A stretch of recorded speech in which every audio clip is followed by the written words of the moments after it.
Thank you untuk Pak Sucimi, Pak Bambang, dan seluruh tim yang ada. Perkenalkan, saya Raymond Nyotorarjo. Saya bersyukur apa yang Tuhan sudah kerjakan pada gerejanya dimanapun Anda berada. Dan hari ini suatu kehormatan buat saya untuk memulai sesi yang pertama ini, di mana saya akan berbicara mengenai intergenerational leadership. Nah, hari ini kita bicara mengenai intergenerational leadership. Saya mau tunjukkan sebuah foto di sini to make a point, gitu ya. Ini tahun 2003. Kalau Anda lihat di sana, ini saya baru menikah 2 tahun. Saya sudah dikaruniai seorang anak pada waktu itu, Charity Joy. Dan ini adalah hari terakhir pada waktu saya ada di kota Seattle. Saya sekolah di sana, saya melayani Tuhan di sana, dan pada waktu itu saya pulang ke Indonesia dengan pikiran saya akan membantu ayah saya dalam bisnisnya. Saya juga akan melayani di gereja lokal di Surabaya pada waktu itu.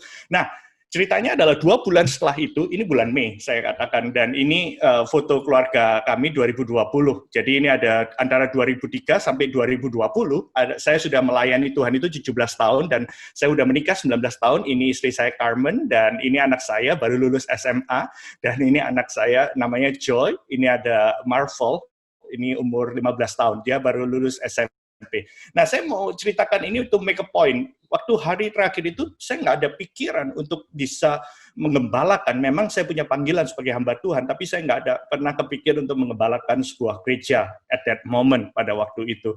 Dan kemudian 2 bulan setelah itu, saya masih ingat bulan Agustus ketika ada acara conference di Jakarta, Pastor Jimmy datang, dan pada waktu itu Surabaya mengalami transisi kepemimpinan, dan kemudian beliau tanya kepada saya, Ray, bisa nggak kalau kamu membantu mengembangkan penggalaan di Surabaya, karena pada waktu itu pastor yang bersangkutan dia mau kembali lagi ke Jakarta pada waktu itu karena sementara, dan kemudian saya masih sempat berpikir gitu ya, apakah saya bisa, dan saya pada waktu itu sempat berdoa, dan saya tanya, Pastor, kapan harus diselesaikan? Dia, kalau bisa besok jawabannya. Nah, itulah pemimpin saya, Pastor Jimmy. Kalau bisa besok jawab iya gitu. Dan saya masih ingat, saya umur 26 tahun pada waktu itu, dan saya nggak punya pengalaman sama sekali. Dan pada waktu saya ngambil keputusan, itu kurang lebih keputusan itu diambil mungkin dalam waktu 30 hari pada waktu itu. Dan saya bilang yes, dengan segala konsekuensi resiko yang saya nggak pernah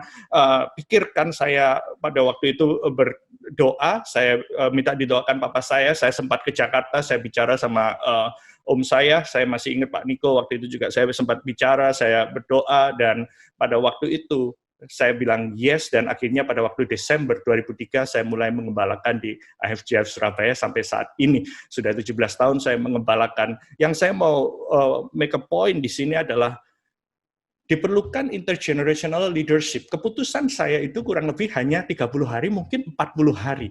Tapi persiapan saya sebagai hamba Tuhan tidak dimulai sejak itu. Yes, saya tahu itu ya, keluarga saya banyak yang jadi hamba Tuhan, tapi di gereja di tempat saya berada pada waktu itu saya juga sudah melayani. Jadi kita bisa melihat kalau kita berbicara, yes, gereja kita akan lihat akan menembus batas, banyak tembok, banyak pelayanan, dan lain sebagainya. Tapi yang saya mau katakan hari ini, saya percaya bahwa Tuhan masih memakai gereja lokal untuk membangkitkan kembali sebagai wadah tempat kita itu membangun pemimpin-pemimpin di masa depan. Sehingga ketika waktunya tiba, ketika kita mencari pemimpin untuk menggantikan, kita nggak mengalami kesusahan untuk mencari pemimpin yang baru. Nah, the problem, kita seringkali bertanya, 40 tahun yang lalu Tuhan sudah melawat sedemikian rupa, ada di Semarang, ada di Surabaya, atau di Jakarta, semua kita bisa melihat. Masalahnya adalah di setiap revival itu yang diperlukan adalah pekerjanya. Pertanyaannya kita sambil menunggu kapan the next revival. Instead of saying that, saya mengatakan, let's prepare our heart. Saya percaya, yes, gereja akan bersatu.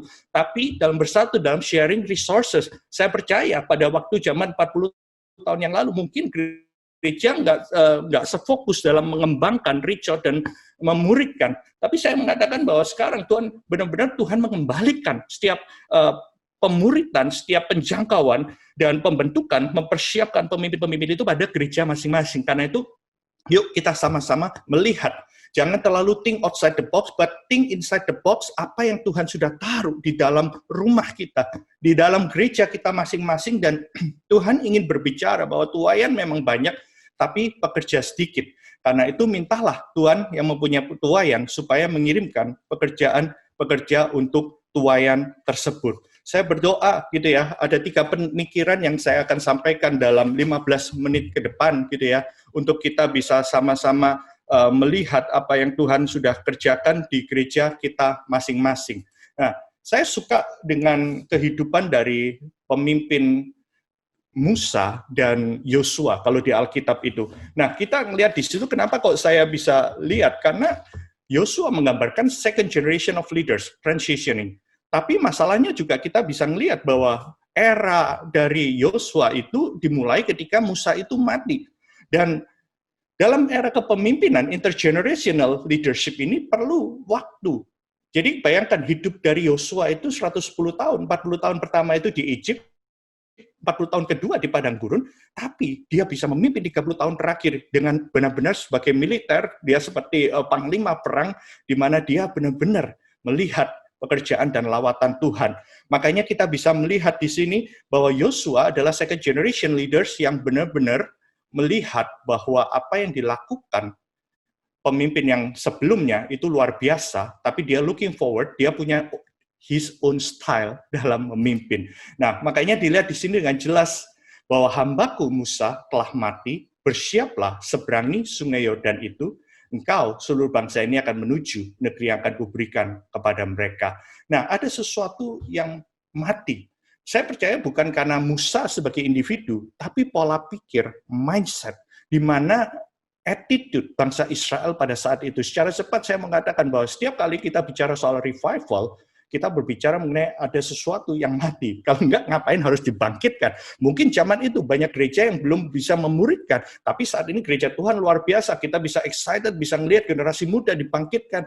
Anda yang 40 tahun yang lalu, bapak-bapak rohani kami semua, Anda sudah memimpin suatu sinode, suatu gereja, dan lain sebagainya. Ini saatnya di mana kita punya mindset untuk melatih next generation. Apa yang harus mati dan apa yang harus dihidupkan. Saya percaya, kita lihat sepanjang kitab Yosua, kita bisa melihat yang mati dalam leadership itu adalah kepemimpinan yang hanya berpusat fokus pada satu individu, kultus individu atau superman. Yang Tuhan bangkitkan, Tuhan hidupkan dalam leadership adalah super team. Jadi next time kalau kita tanya, mana ya generasi muda? Mungkin banyak di antara gereja-gereja dimurikan, cuman mungkin tidak on the spot langsung. Karena kepemimpinan yang Superman kemungkinan nggak akan banyak lagi terjadi, tapi kita bisa melihat suatu generasi demi generasi. Seperti saya katakan, ketika saya memimpin Surabaya waktu 2003, itu Pastor Jimmy tanya, mungkin cuma jangka waktu 40 hari, tapi pada waktu itu kami yang di Seattle ada beberapa orang, mungkin lebih dari 10 orang, yang memang kita nggak tahu kapan kita akan memimpin, tapi kita semua punya panggilan yang sama, sehingga setiap saat ketika Tuhan perlukan, kita siap membangun super team. Apa yang harus mati? Kalau kita berbicara soal ministry atau bicara soal revival, seringkali kita berbicara hanya satu momen. Kapan ya kita ada ngumpul besar lagi? Kapan ya gereja bisa ngumpul 10.000 orang, 5.000? Kita yang harus mati adalah momen dan event. Karena di zaman Musa pada waktu itu mereka hanya menunggu Tuhan mau bergerak mana, dan kemudian mereka melakukan business as usual sebelumnya. Tapi kalau Anda lihat, yang dibangkitkan Tuhan adalah suatu momentum, suatu ministry, momentum demi momentum. Setiap kota mulai diraih, dan kita bisa melihat Tuhan membangkitkan. Dan kita lihat dalam discipleship, mereka dimanjakan. Ini yang harus mati ketika kita cekoin makanan. Sorry bahasa Surabaya, cekoin. Tiap hari mereka makan burung di udara dan kemudian dapat mana dari surga. Tapi dalam discipleship kita melatih pemimpin untuk bisa mature. Dan ini yang saya mengatakan, we honor the past, but we embrace the future. Peran dari generasi pendahulu kita bukan retire dan memimpikan kapan gua bisa retire pensiun. Tapi saya percaya, Yosua 14, generasi Caleb, dia refire. Refire itu pioneering again to the next level. Saya percaya peran previous generation nggak akan mati. tapi akan dibangkitkan karena Tuhan akan mengirimkan api yang baru. Jadi kalau kita berpikir soal mindset, kita bisa melihat apa yang mati di 2020 ini. Saya percaya yang sedang mati pada saat ini adalah kalau kita berbicara soal revival, kalau kita bicara soal gereja, itu gathering a lot of people. Dan itulah challenge yang sesungguhnya. Dan ini yang kita melihat, church in the new landscape, apa yang Tuhan akan bangkitkan. Saya tadi siapkan video, tapi mungkin karena waktu, saya mau katakan bahwa kita sudah menggunakan new landscape. Dan saya mengatakan selama 8 bulan pandemik ini, saya katakan gereja boleh kosong. Dan beberapa orang kalau menantikan kapan buka, yes bisa buka, bisa enggak, bisa kumpulan orang besar, banyak atau enggak.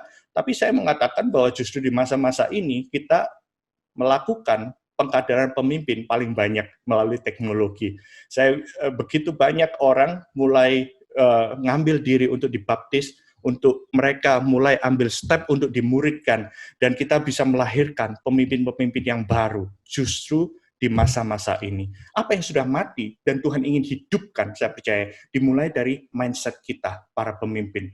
That made alive. Itu pola pikir yang pertama. Nah, yang kedua, kita berpikir selama ini kalau kita membangun dengan intergenerational leaders, pertanyaan kedua yang saya mau tanyakan, selama ini kita membangun jembatan atau kita membangun tembok? Nah, karena saya sering lihat pemimpin saya, Pastor Jimmy, sepedaan bersama Pak Andreas Nawawi dan lain sebagainya. Di masa pandemik ini saya belajar sepedaan. Dan tadi Pastor Jose sempat ngomong saya ke Madura tiap hari, enggak segitunya. Belum. Tapi saya mengatakan ini cuma beda 5 menit.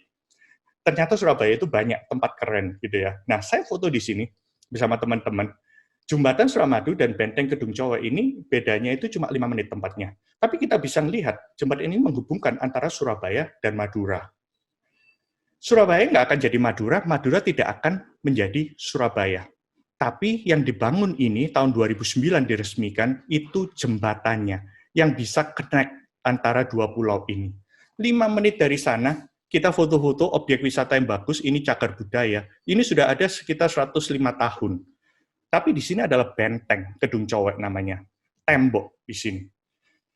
Dan di sini adalah gudang tempat dia mempertahankan diri bangsa Belanda waktu itu, dan ada gudang peluru di sana. Nah, bicara soal generation, seringkali kita ini sibuk mempertahankan metode yang kita punya tanpa kita tahu prinsip di belakangnya. Ini saya berbicara pada diri saya sendiri, kita sendiri setelah sekian lama melayani Tuhan, tanpa sadar kita mempertahankan benteng, bahkan metodenya kita sakralkan akan jadi cagar budaya karena sudah aktif ratusan tahun. Sementara yang perlu dibangun adalah jembatannya, bagaimana kita bisa connect dengan next generation. Nah, saya lagi mempersiapkan untuk acara FGF Youth yang Professional Conference. Dan saya interview beberapa anak muda, dan seringkali ada jeritan mereka. Saya ngobrol satu interview, dia katakan, Pastor, kami memang kadang wonder, generasi milenial, why gitu ya. Memang seringkali kita pertanyaannya sama, why.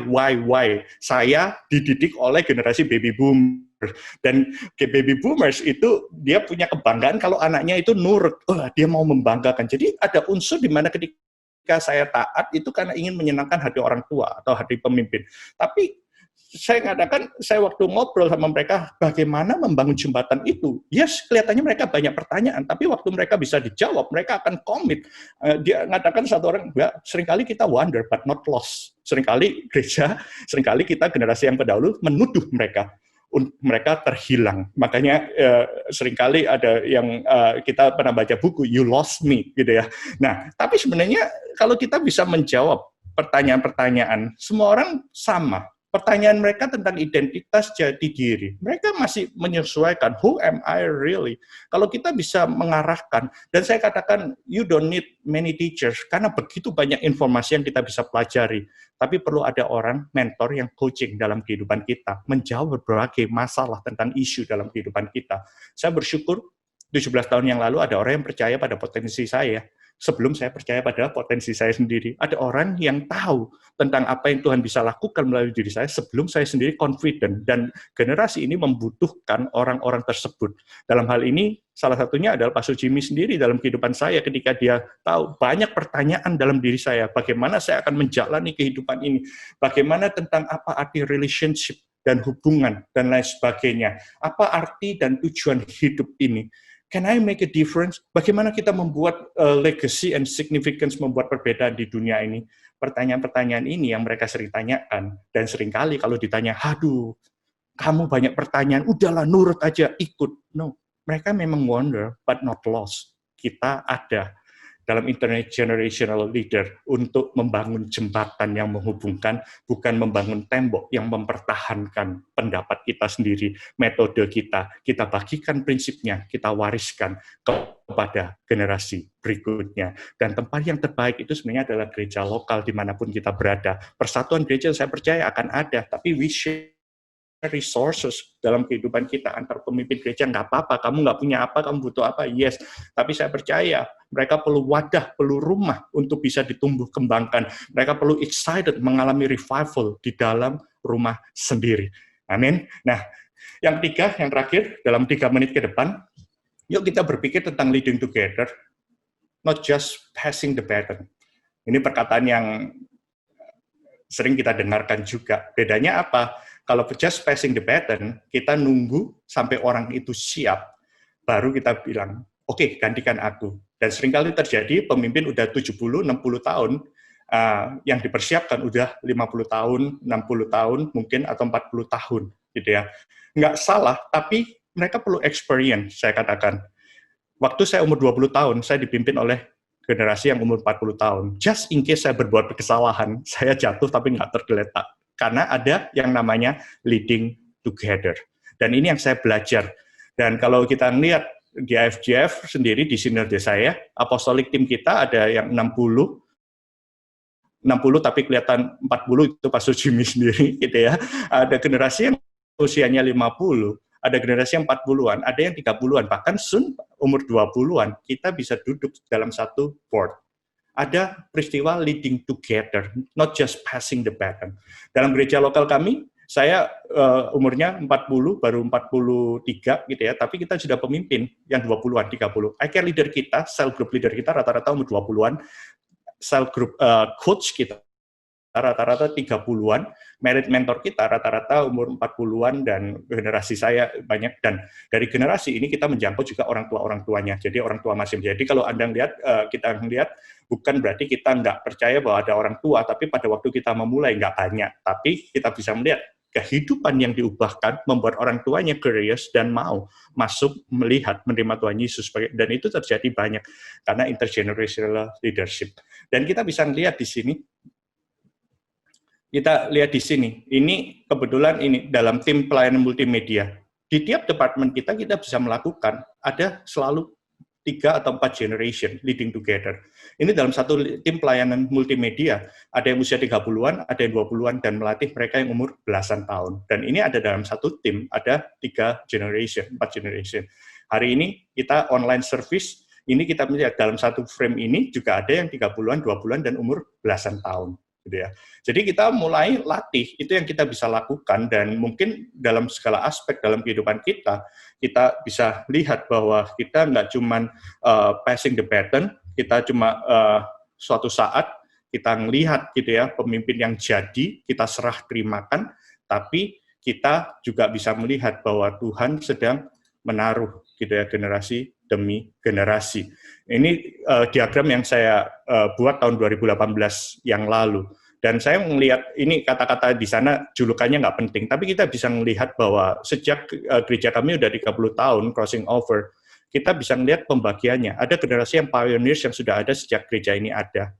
Ada yang ada waktu itu menanam kembali bersama saya. Ada yang the builders dan influencer, generasi yang tanda kutip, nggak pernah lihat kita susah-susahnya. Tapi di situ kita melihat dengan punya framework seperti itu, kita bisa tahu apa yang kita perlu latih dan kita perlu siapkan. Sehingga suatu saat kita butuhkan, generasi itu akan siap. Dan di akhirnya saya mau katakan bahwa saya senang kabar ini dari internet sih sebenarnya. none of us stands alone on their own. Kita semua, we all stand on the shoulders of someone who came before us. Kita semua ini ada karena kita itu naikin. Jadi kalau kita bisa lihat, saya selalu katakan pada generasi muda, ingat, kalau engkau dipakai Tuhan, jauh, followermu jauh lebih banyak daripada generasi sebelumnya. Platform yang kamu pakai jauh lebih hebat dari sebelumnya. Ingat, kita itu ada karena kita naik di pundaknya seseorang. Someone who came before us, someone who laid a foundation, set an example, taught us, mentor us, led us, and love us. Dan saya mau generasi ini menjadi that kind of generation. God bless you, Tuhan memberkati kita semuanya.